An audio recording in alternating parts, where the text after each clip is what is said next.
What's up, guys? I'm back home finally. Look at me.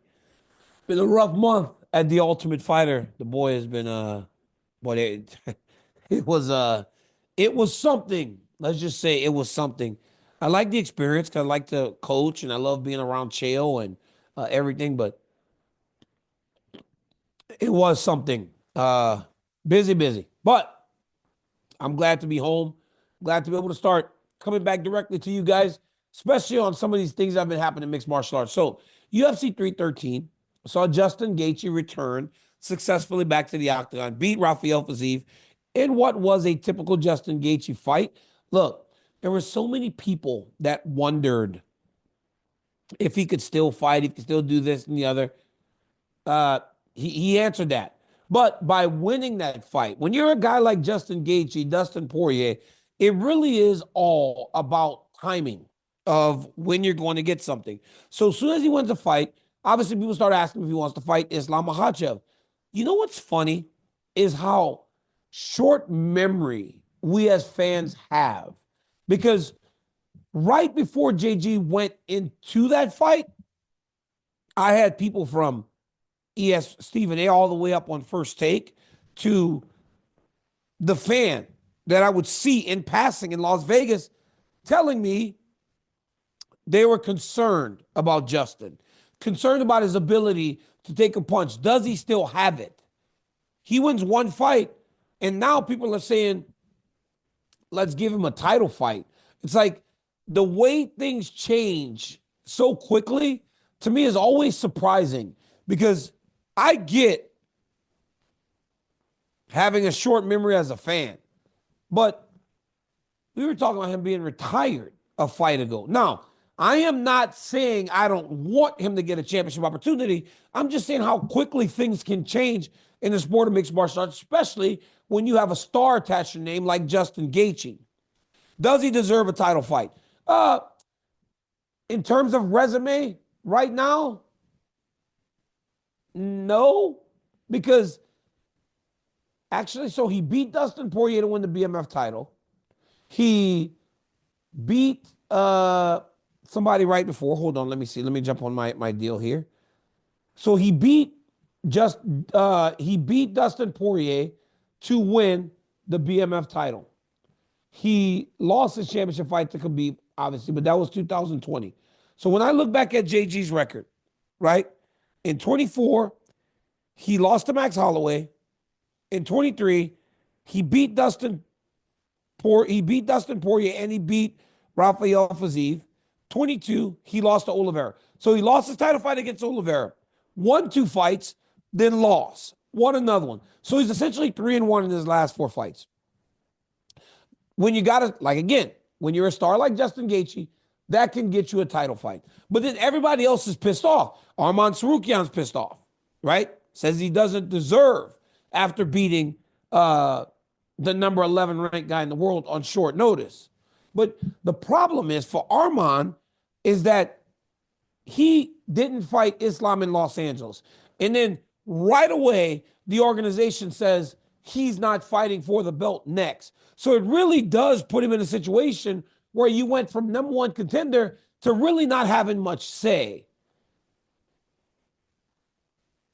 Ilia Topuria has gone up to 155 pounds, and he seems to be a guy that could fight for a belt, you know, or could fight for the title. Ilias, when I tell you it's going to surprise you, wouldn't be surprising if it's him versus Islam, because him versus Islam is kind of a fight that you almost expect, right?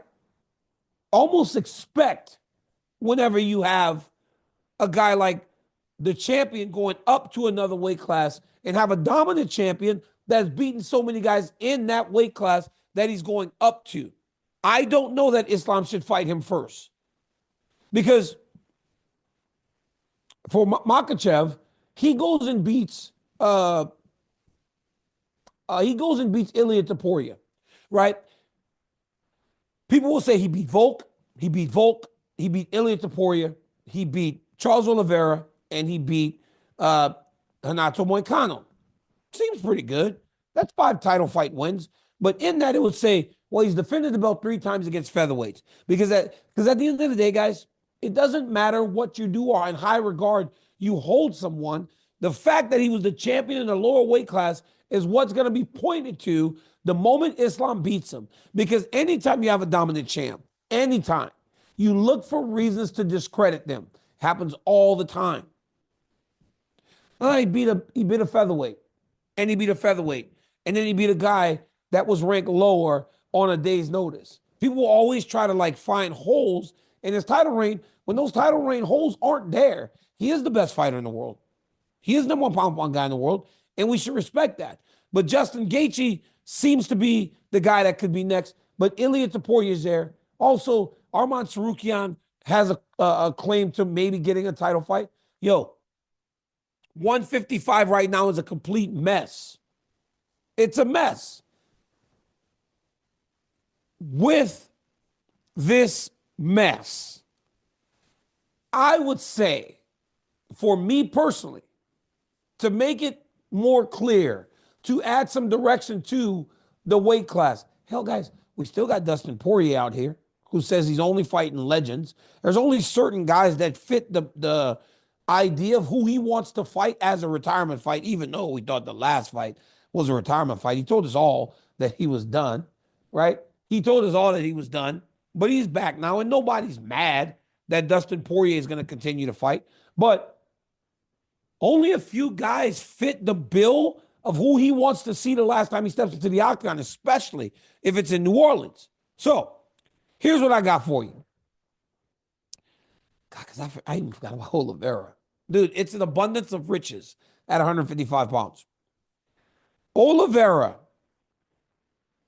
is, I thought he was supposed to be next for Islam. Oliveira. New Bronx. All right, here we go. Charles Oliveira. Charles Oliveira, this is crazy. This guy, I didn't even get into New Bronx. Oliveira was supposed to fight for the belt, right? After he beat Michael Chandler. Can't make the fight. It turns into Arman Tsarukyan, who before was supposed to fight for the belt, before Oliveira got the chance, but said he didn't want it because he needed a full camp. He's out of the fight in Los Angeles because he got sick. His back was hurt. He can't go. In steps Renato Moicano. Justin Gaethje beats Rafael Fiziev. Oh, my God. So, yeah, Ilia Topuria goes up. It's crazy. Here's what I would suggest, and I'm not a matchmaker. You want to know exactly where your meat comes from? Guys, I'm Daniel Cormier. So when you're eating a high-protein diet, the quality of your meat matters. That's why athletes and health eaters trust the Backyard Butchers, an American faith-based company delivering clean, premium beef right to your door. Unlike companies that hide their overseas sources and lower their standards, the Backyard Butchers cattle flourish in those green grass hills of East Texas. Their beef is 100% U.S. born, raised, and processed, never exposed to growth hormones, antibiotics, or steroids, and packaged without preservatives. This is the beef that you want to feed your family. So you can choose from 3 perfect options. There's the premium steakhouse box, the best-selling backyard box, or the family-size farmhouse box. So subscribe today at backyardbutchers.com, and they'll make sure that you get your choice of 2 dinner-sized thick ribeyes or 2 pounds of the Wagyu ground beef, plus 30% off with my promo code DCTV. Cancel anytime, guys. That's backyardbutchers.com, code DCTV. Ilia Topuria takes on Charles Oliveira. Justin Gaethje goes into the title fight with Makhachev, right? Poirier fights against, he won't fight Moicano from the same gym. Chandler's fighting Paddy Pimblett. I can't even matchmake this thing. Start again. Topuria versus Islam Makhachev. Yes. Book it. Gaethje versus Tsarukyan. Book it. Whoever wins fights Makhachev. That's it right there. That's it. Topuria gets the shot. Tsarukyan, Gaethje, winner gets the title fight. We're back in line at 155. Oliveira, go down to New Orleans, fight Dustin Poirier. If you win again, you're next after that guy. There it is. That's it. Oliveira fits the bill. Oliveira is a former champion, a big name. He could be the type of guy Poirier would want to fight in his retirement fight. But just to recap, guys, just to recap, in the last year, what happened at 155? Makhachev is the champ. Oliveira pulls out. In steps Volk. Makhachev knocks him out. Tsarukyan then goes and beats Oliveira. They offer him a title fight. He says, no, I need time, right? After Dustin Poirier just beat Benoit Saint-Denis. When he says no, Dustin Poirier then slips into a title fight, fights Islam Makhachev in Newark. Islam Makhachev wins. Good. Oliveira comes back in November, beats Michael Chandler, resets himself up as a guy could fight for the belt. But wait, guys, that goes to Arman Tsarukyan, who just beat Charles Oliveira. All the while, Ilia Topuria is beating everybody up at 145. Arman Tsarukyan gets announced as the guy that's fighting for the belt at 155 pounds in January. He can't fight. In steps Renato Moicano. Makhachev beats him. Arman says, I want my chance. UFC says, you don't get your chance. Take a step back. Now, you have Oliveira, who didn't get his fight. You have Tsarukyan, didn't get his fight. Ilia didn't finish his Max Holloway, says, I'm going up to 155. Then Justin Gaethje beats Rafael Fiziev. 4 guys now, all standing on the doorstep of a title fight. That's 155 right now. And I'm here for it. Because it's all fun fights with all tremendous guys. But I'm matching it for you. Gaethje, Tsarukyan, Oliveira versus Poirier, Makhachev versus Ilia Topuria, and there you go. Guys, 155 is a mess, and everybody's got something to say. And that's the best. That's what makes it interesting, and that's what makes it fun. And we still got Paddy the Baddy next month against Michael Chandler, who, if he wins, will say, hey, guys, I'm here. Welcome me to the party. I want to be involved in the conversation, and rightfully so. It really is crazy, 155 pounds. But I'm here for it, and I love it.